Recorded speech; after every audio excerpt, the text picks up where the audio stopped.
ఇటీవల మన భూములన్నీ సర్వే చేశారు.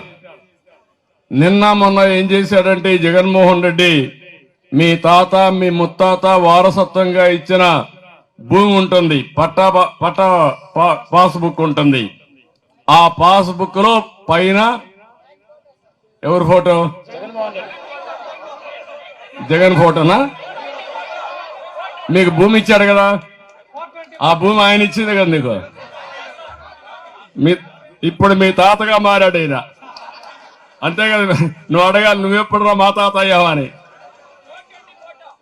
కాదు. రెండోది, మీ చుట్టుపక్కల మీ భూమి ఉంటే సర్వే చేపించి సర్వే రాళ్ళు వేశాడు. చూసారా దాంట్లో ఏమున్నాయి?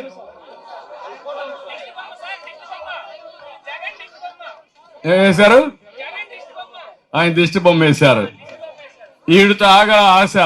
రేపేం చేయబోతున్నా అంటే, మీ ఆస్తి ఎవరు ఇప్పుడు కష్టపడేనంటే విలేజ్ లో రెవెన్యూ ఆఫీసర్ ఉంటాడు, మండలంలో ఎంఆర్ఓ ఉంటాడు.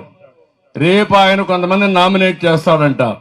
నామినేట్ చేసి వాళ్ళు లెక్కలు రాస్తారంట.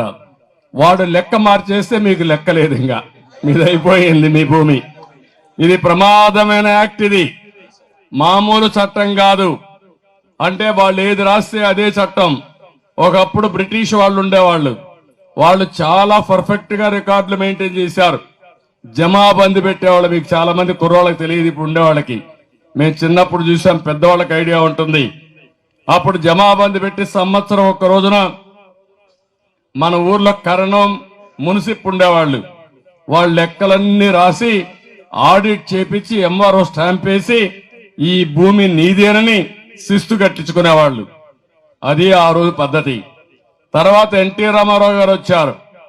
దేవుడిచ్చిన భూమి నువ్విచ్చావా అని బ్రిటిష్ వాళ్ళు మీరు ఇవ్వలేదు, ఇది నాది, మా తాత మా ముత్తాతల తన వచ్చింది కాబట్టి నా భూమికి శిస్తు కట్టను అని భూమి శిస్తు రద్దు చేసిన మహాయుగ పురుషుడు నందమూరి తారక రామారావు గారు.